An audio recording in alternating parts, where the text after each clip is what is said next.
రాష్ట్రమంతా ఒక ట్రెండ్ నడుస్తుంటే శ్రీకాకుళం జిల్లా పలాస నియోజకవర్గంలో మరో ట్రెండ్ నడుస్తుంది. పూర్తిగా ఇక్కడ డైవర్షన్ పాలిటిక్స్ మొదలైపోయాయి. 2019లో ఏ ఆరోపణల వల్ల ఇప్పటి సిట్టింగ్ ఎమ్మెల్యే గౌతు శిరీష ఆమె గెలవలేకపోయిందో టీడీపీ అభ్యర్థిగా, 2024లో సిట్టింగ్ మంత్రిగా సీదిరి అప్పలరాజు గారు కూడా అదే కారణాలతో ఈ కాన్స్టిట్యున్సీలో గెలవలేకపోయారు. కేవలం ఇక్కడ ఈ జిల్లాలో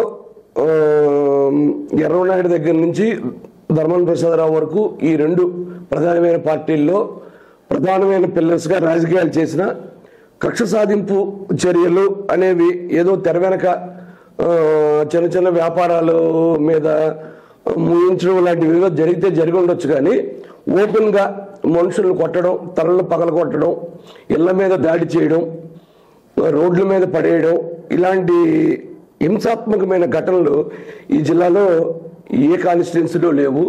అది ఒక్క పలాసలోనే ఉన్నాయి. దానికి కారణాలు అనేకం. 2019-24 మధ్యలో అనేక సంఘటనలు జరిగింది. ఇందుకు సంబంధించి రాష్ట్ర వ్యాప్తంగా మీడియాలో కథనాలు వచ్చింది. ఎందుకంటే స్వయంగా అప్పుడు రాష్ట్ర పార్టీ జాతీయ పార్టీగా మారిన తర్వాత టీడీపీ నేషనల్ జనరల్ సెక్రటరీగా ఉన్న నారా లోకేష్ గారు కూడా ఇక్కడ రావడం, ఆయన్ని శ్రీకాకుళం ముఖద్వారం వద్ద అడ్డుకోవడం, వెనక్కి పంపడం, సోంపేట ఆసుపత్రి వద్ద ధర్నాలు జరగడం, రామ్మోహన్ నాయుడు నేతృత్వంలో అప్పటి సిట్టింగ్ ఎంపీ ఇప్పుడు కేంద్ర మంత్రి అనేక ర్యాలీలు, ధర్నాలు నిర్వహించడం, నిత్యం ఇక్కడ ఘర్షణ వాతావరణమే ఉండేది.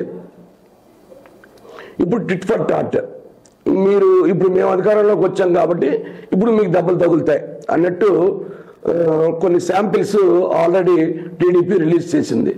మొన్నే మాజీ మంత్రికి, ప్రధానమంత్రికి స్వయంగా పోలీస్ స్టేషన్లోనే దెబ్బలు పడ్డాయి. ఆయనతో పాటు మరొక ఇద్దరికి తగిలాయి. దీని మీద మాజీ మంత్రి కూడా సేమ్ ఏదైతే గతంలో టీడీపీ జిల్లా నాయకత్వాన్ని, స్టేట్ లీడర్షిప్ని అలర్ట్ చేసిందో ఈయన కూడా ఇక్కడ శ్రీకాకుళం నుంచి పార్టీ అధ్యక్షుడు కృష్ణదాస్ని, పార్లమెంటరీ స్థాయి అధ్యక్షుడు సీతారాంని వీళ్ళని పట్టుకెళ్ళడం, ఇప్పుడు మిగతా నియోజకవర్గాల్లో ఇన్ఛార్జీలుగా ఉన్న వాళ్ళని పలాసలో మోహరించడం, పరామర్శలు, తిప్పుకొట్టే స్టేట్మెంట్లు, ఇదంతా జరుగుతుంది. అసలు పలాసలో ఏం జరగాలి, ఏం జరుగుతుంది, దీని మీద పూర్తిగా అందరూ విడిచిపెట్టేశారు. గతంలో అప్పలరాజు మనుషులు మా వాళ్ళ మీద దాడి చేశారు కాబట్టి ఇప్పుడు మేము దాడి చేస్తున్నాం.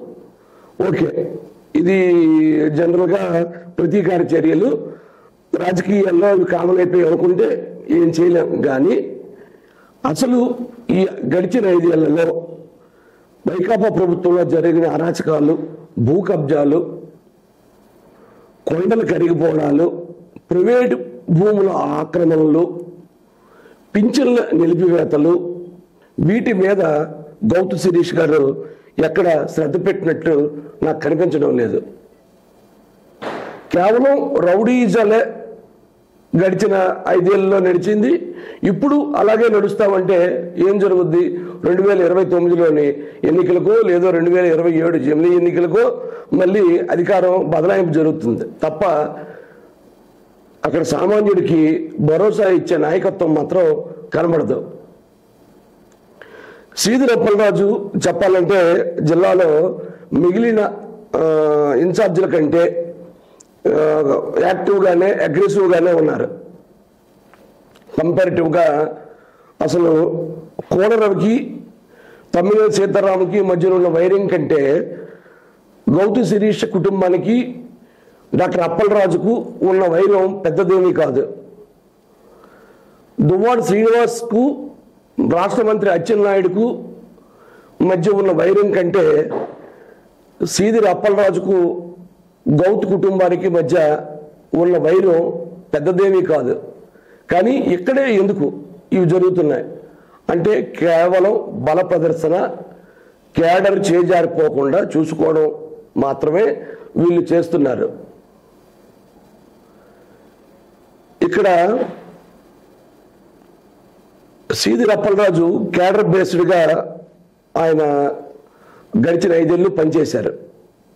కేవలం చంద్రబాబుని, లోకల్లో ఉన్న నాయకుల్ని, పెద్ద నాయకుల్ని విమర్శించడం ద్వారా మాత్రమే ఆయన తన పదవిని ఓడిపోయే వరకు కాపాడుకోగలిగారు. కాబట్టి ఆయన అగ్రెసివ్గానే ఉంటారు. జగన్మోహన్ రెడ్డి క్యాబినెట్లో ఆలస్యంగా చేరిన, మొదటిసారి మంత్రి అవ్వడానికి మీకు ఆయనకి కొన్ని సమీకరణాలు కలిసి వచ్చిన 2.5 ఏళ్ళ తర్వాత క్యాబినెట్ పునర్వ్యవస్థీకరణలో కూడా అతి తక్కువ మంది, అది కూడా తలపండిన సీనియర్ నేతల స్థానంలో పదవిని కాపాడుకున్న సీదిరి అప్పలరాజు వెనుక ఉన్న కారణం కేవలం ఆయన దూకుడుతనమే. ఆయన దుందుడుగ్గా అసెంబ్లీలో మొదటిసారిగా అసెంబ్లీకి వచ్చిన చంద్రబాబు లాంటి ఒక సీనియర్ నేతను ఆయన అలా వదిలేకండి సార్, డాక్టర్ని చూపించండి అని స్టేట్మెంట్ ఇచ్చినా, లేదు ఇంకోలాగా ఎద్దేవా చేసి మాట్లాడినా ఆయన దూకుడే అందుకు కారణం. అందువల్లే ఆయన రెండోసారి ఆయన మీద అనేక అవినీతి ఆరోపణలు, అనేక మంది పార్టీ కార్యకర్తలు ఆయన మీద అధిష్టానానికి ఫిర్యాదు, అనేక 100 పేజీల పుస్తకాలు ఆధారాలతోని సిద్ధం చేసి అక్కడ సజ్జల రామకృష్ణారెడ్డికో, లేదంటే విజయసాయి రెడ్డికో, సుబ్బారెడ్డికో, లేదంటే ఇంకేదో ధనుంజయ రెడ్డికో ఎవరికో ఇచ్చి, బాబు మీకు దండం, మా ఎమ్మెల్యేతో మేము పడలేకపోతున్నాం అని చెప్పినా కూడా ఎక్కడ ఆయన జోలికి అప్పుడు ముఖ్యమంత్రి రాలేదు. కారణం ఆయన చంద్రబాబుని తిడుతున్నారని, స్థానికంగా టీడీపీ క్యాడర్ని అణిచేస్తున్నారని. అయితే ఇది జగన్మోహన్ రాజకీయం, ఇది జగన్కి చెల్లుబాటు అవుతుంది. అందుకే ఆయనకి 11 సీట్లు ఇచ్చారు. కానీ గౌతు కుటుంబానికి ఆ చరిత్ర లేదు. ఇక్కడ 1 అభివృద్ధి పనులు చూపించాలి, 2 పాత ప్రభుత్వం తాలూకా అవినీతిని వెలికి తీయాలి. అప్పుడు మాత్రమే ఎవరికైనా సగటు ఓటర్కి భరోసా వస్తుంది. దాన్ని వదిలేసి కేడర్ మీద పడితే, ఈ కేడరు ఈరోజు వైకాపాలో ఉంటారు, రేపు 2 దెబ్బలు తిన్నాక టీడీపీకి వస్తారు. టీడీపీ అధికారం కోల్పోతే వైకాపా గూటిగా మళ్ళీ వెళ్ళిపోతారు. గౌతు శిరీష్ గారికి ఈ విషయం బాగా తెలుసు.